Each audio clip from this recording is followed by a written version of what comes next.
Boa noite a todos. Boa noite. Nós estamos com o propósito de todos os dias vir aqui fazer a leitura de um capítulo da Bíblia com vocês. Nós iremos dar início ao capítulo 9 do livro de Lucas. Vamos primeiro, antes de começar a leitura, agradecer a Deus por este momento, né? Obrigada, Senhor, por mais este momento, que o Senhor nos capacite, que o Senhor nos abençoe. Obrigada por estarmos aqui para lermos da Tua palavra nesta noite. Abra o nosso entendimento, que possamos compreender a Sua mensagem. Em nome de Jesus, amém. Vamos dar início. Tendo Jesus convocado os 12, deu-lhe poder e autoridade sobre todos os demônios e para efetuarem curas.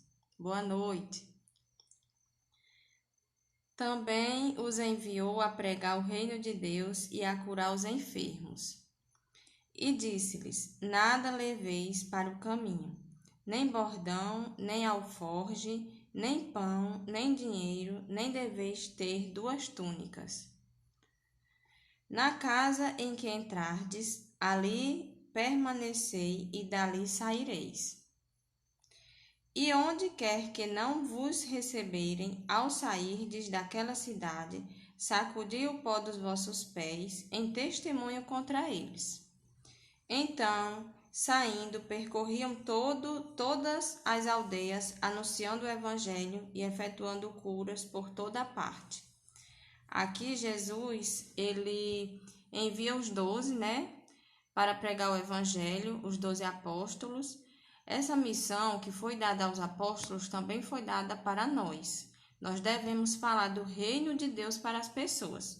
E não devemos nos frustrar se as pessoas não receberem, A nossa obrigação é falar de Deus para as pessoas. Mas aí a atitude delas não deve nos frustrar.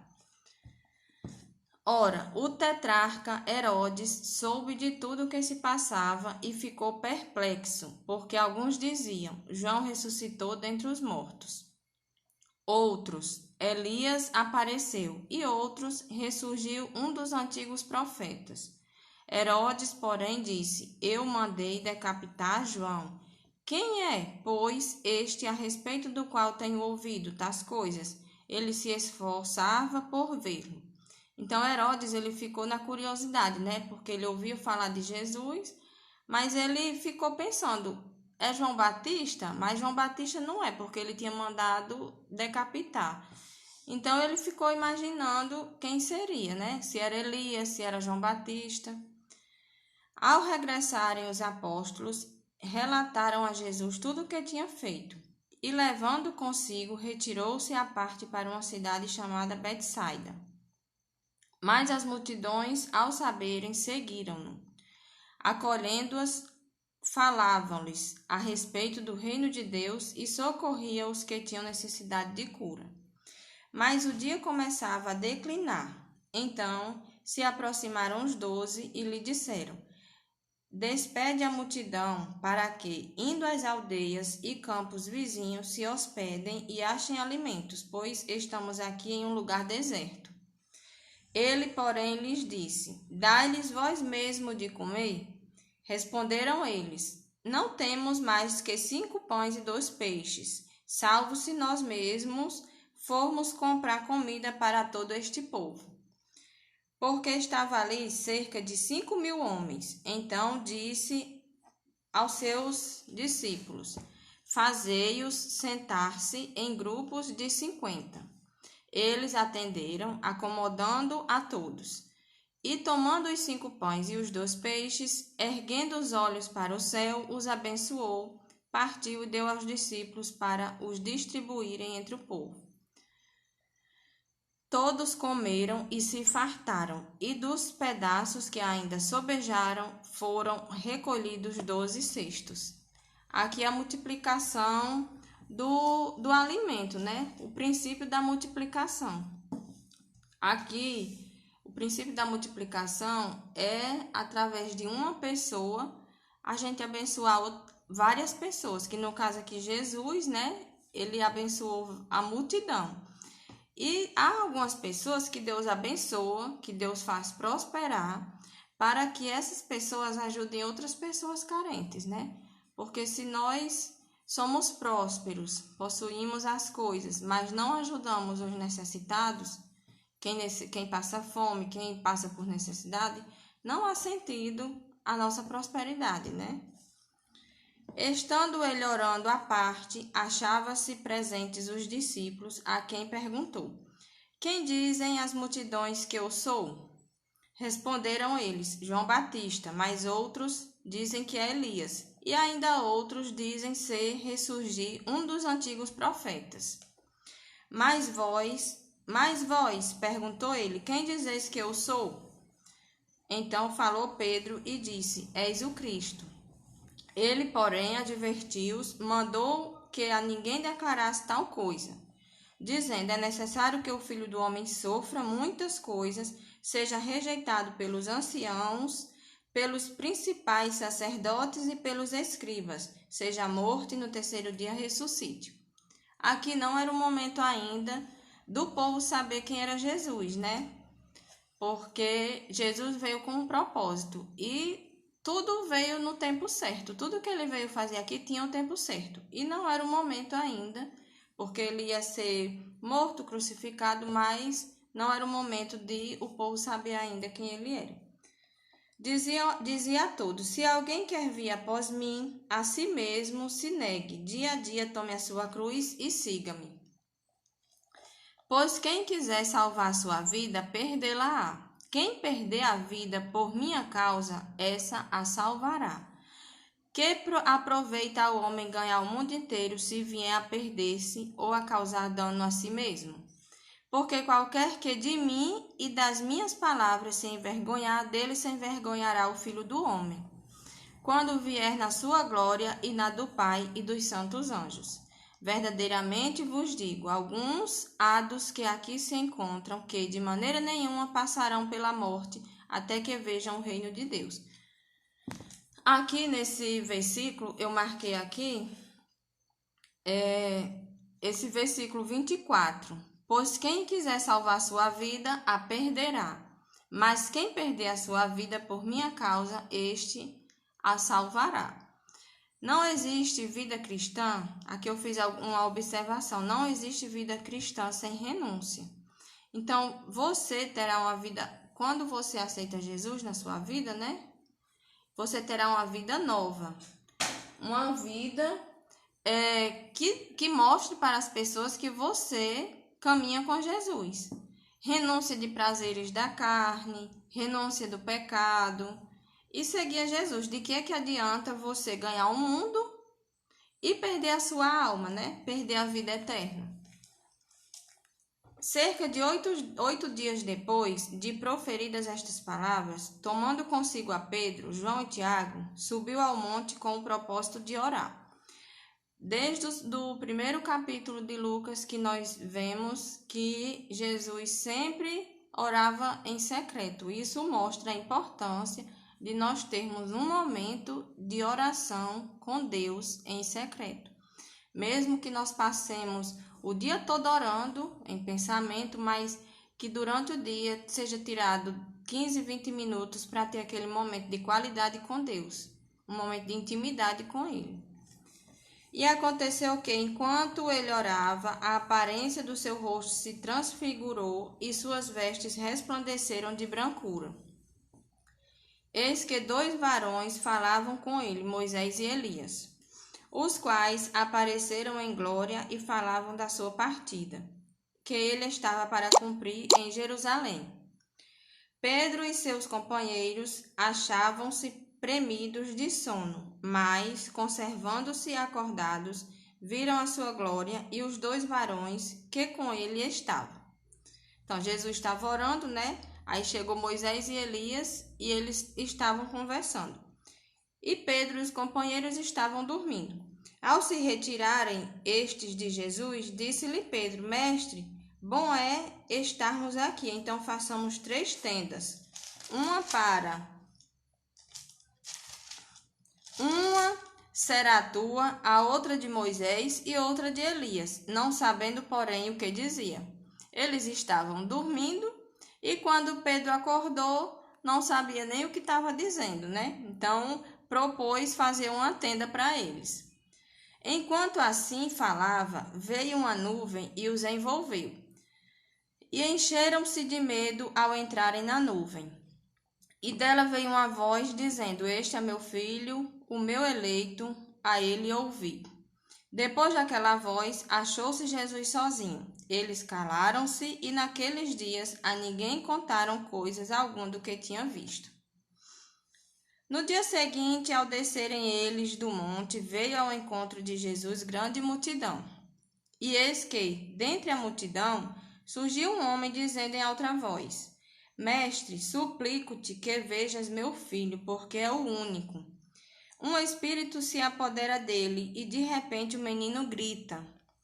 E o espírito o atira por terra, convulsionando até espumar, e dificilmente o deixa, depois de o ter quebrantado. Roguei aos teus discípulos que o expelissem, mas eles não puderam. Respondeu Jesus: Ó geração incrédula e perversa, até quando estarei convosco e vos sofrereis? Traze o teu filho. Quando se ia aproximando, o demônio o atirou no chão e o convulsionou. Mas Jesus repreendeu o espírito imundo, curou o menino e o entregou a seu pai. Aqui Jesus, ele fica um pouco aborrecido porque os discípulos tinham autoridade, né, de expulsar o demônio do jovem, mas não fizeram isso. Então ele chama de geração incrédula. E todos ficaram maravilhados ante a majestade de Deus. Como todos se maravilhassem de quanto Jesus fazia, disse aos seus discípulos: Fixai nos vossos ouvidos a seguinte palavra: O Filho do Homem está para ser entregue nas mãos dos homens. Eles, porém, não entendiam isto, e foi-lhes encoberto para que o não compreendessem e temiam interrogá-lo a este respeito. Jesus, ele sempre dizia que o Filho do Homem seria entregue nas mãos dos homens para os seus seguidores, né? Mas eles não entendiam, porque não era ainda o momento. Porque quando Jesus morresse e ressuscitasse, aí eles iriam lembrar daquelas palavras que Jesus dizia a eles. Então Jesus ia como se fazendo o caminho, né? Mas eles não compreendiam ainda. Levantou-se entre eles uma discussão sobre qual deles seria o maior. Mas Jesus, sabendo que se lhes passava no coração, tomou uma criança, colocou-a junto a si. E lhes disse: Quem receber esta criança em meu nome, a mim me recebe. E quem receber a mim, recebe aquele que me enviou. Porque aquele que entre vós for o menor de todos, esse é que é grande. Aqui até entre os discípulos tinha essa discussão de saber quem seria o maior entre eles, né? E Jesus usa o exemplo da criança. Aqui a criança não é no sentido de nós voltarmos a ser criança, não. É no sentido da simplicidade de uma criança, da inocência, da dependência de Deus. As crianças dependem dos pais, dependem de um adulto. Então é nesse sentido que Jesus diz que nós temos que ser como crianças, é dependente de Deus como criança, depende dos pais, de um adulto. Falou João e disse: Mestre, vimos certo homem que em teu nome expelia demônios e lhe proibimos, porque não segue conosco. Mas Jesus lhe disse: Não proibais, porque quem não é contra vós, outros é por vós. Aqui eles proibiram, né, um homem de expulsar demônios porque não fazia parte do grupo deles. Mas Jesus proibiu, porque é muito difícil nós julgarmos as pessoas. Hoje, isso acontece muito de igreja para igreja, né? A gente vê uma igreja e julga e diz que não é a certa, essa é errada, mas isso não acontece.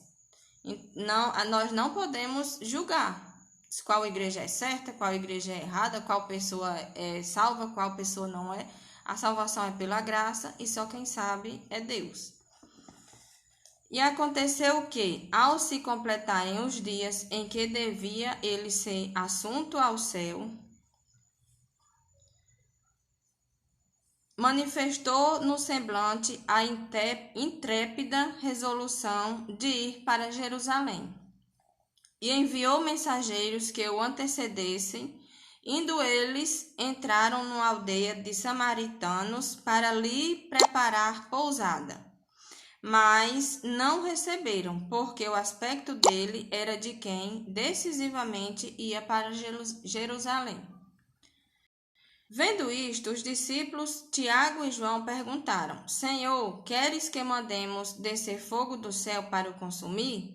Jesus, porém, voltando-se, os repreendeu e disse: Vós não sabeis de que espírito sois, pois o Filho do Homem não veio para destruir as almas dos homens, mas para salvá-las. E seguiram para a aldeia. Aqui os discípulos, eles não foram aceitos, na cidade. Então, eles perguntaram a Jesus se Jesus queria que eles pusessem fogo para consumir eles. E Jesus repreendeu, que Jesus disse que ele não veio para destruir ninguém, para destruir almas, e sim para salvá-las.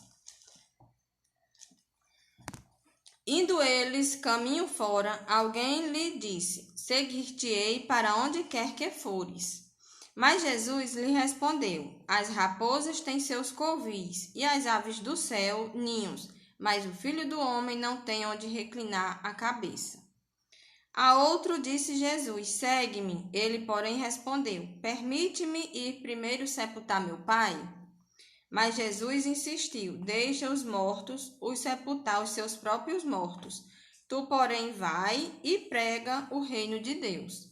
O outro lhe disse: Seguir-te-ei, Senhor, mas deixa-me primeiro despedir-me dos de casa. Mas Jesus lhe replicou: Ninguém que, tendo posto a mão no arado, olha para trás, é apto para o reino de Deus. Aqui, Jesus, ele não estava sendo rígido em a pessoa não ir nem se despedir da sua família, não. Aqui a mensagem que passa para nós é que o apego à família não deve vir em primeiro lugar do que o apego ao Senhor, a Deus. Nem a família, que é o nosso bem mais precioso, deve vir primeiro, porque ela também será abençoada. Quando nós entregamos nossa vida a Jesus, a nossa família ela fica guardada, ela fica cuidada automaticamente. Então, às vezes, a pessoa de uma família é o único que segue Jesus, e os outros não. Aí, às vezes, há uma contenda, uma discussão, mas Jesus deve vir em primeiro lugar. Não é a família que deve nos afastar, porque nós, tendo Jesus em primeiro lugar na nossa vida, nossa família também será abençoada. Terminamos aqui o capítulo 9. Aí eu trago só uma mensagem aqui. Pedro, ele diz aqui, quando Jesus pergunta: Quem vocês acham que eu sou? Aí Pedro diz: Tu és o Cristo de Deus, aquele que veio para salvar a humanidade. Aí eu faço uma pergunta hoje para vocês: quem Cristo é para vocês? Quem Cristo é para nós? Faz toda a diferença quem Jesus é para você. Ele foi somente uma pessoa boa que veio e fez, tinha um bom coração, fez alguns milagres e não tem mais importância? Ou para você Jesus veio com um propósito? Jesus veio com um propósito e um plano todo traçado já. E o plano era morrer por nós, derramar seu sangue, ser humilhado. Para isso nos dá, através da morte dele, a salvação, redimir os nossos pecados através do sacrifício de Jesus. Então, pensem quem Jesus é para você, certo? Porque isso faz toda a diferença. Porque às vezes as pessoas dizem: eu acredito em Jesus, mas é como se fosse uma pessoa normal. Não é como se fosse Deus na vida da pessoa, Aí eu também trago outra mensagem aqui, mesmo que alguém nos faça mal, porque tinha momentos que os discípulos queriam descontar a ruindade do povo, da população da época que não aceitou Jesus, queriam descontar, colocando fogo. Mas mesmo que alguém nos faça mal, nos prejudique, a nossa oração deve ser para que Deus alcance essa pessoa e não para essa pessoa ser destruída. Porque Deus, ele não veio para destruir ninguém, ele veio para salvar. Jesus, né? Para que ela seja transformada através dessa nossa atitude, orando pelas pessoas que nos prejudicam, ela vai ser transformada e as outras pessoas vão ver a transformação dela e conhecer Cristo através dela também. E eu deixo aqui só um versículo: Jesus é o caminho, a verdade e a vida, né? Então, nós não temos outro caminho a não ser por ele, certo? Nós finalizamos aqui mais um capítulo. Hoje foi o capítulo 9 de Lucas. Amanhã eu volto para fazer a leitura do capítulo 10. Gostaria de, nesse momento, agradecer a Deus, fazer uma pequena oração. Agradecer a Deus por este momento que Ele nos concede. Que Ele nos dê uma ótima noite. Amanhã é um dia de paz. Que Ele abençoe cada um de vocês que estão nos ouvindo. E agradecer a Ele por este momento, né? Que Ele nos proporciona. Que tenhamos uma noite abençoada. Amanhã é um dia maravilhoso e possamos estar aqui novamente. Em nome de Jesus é que pedimos. Amém. Deixa eu ver aqui quem está aqui. Raíza, Magno, Helder,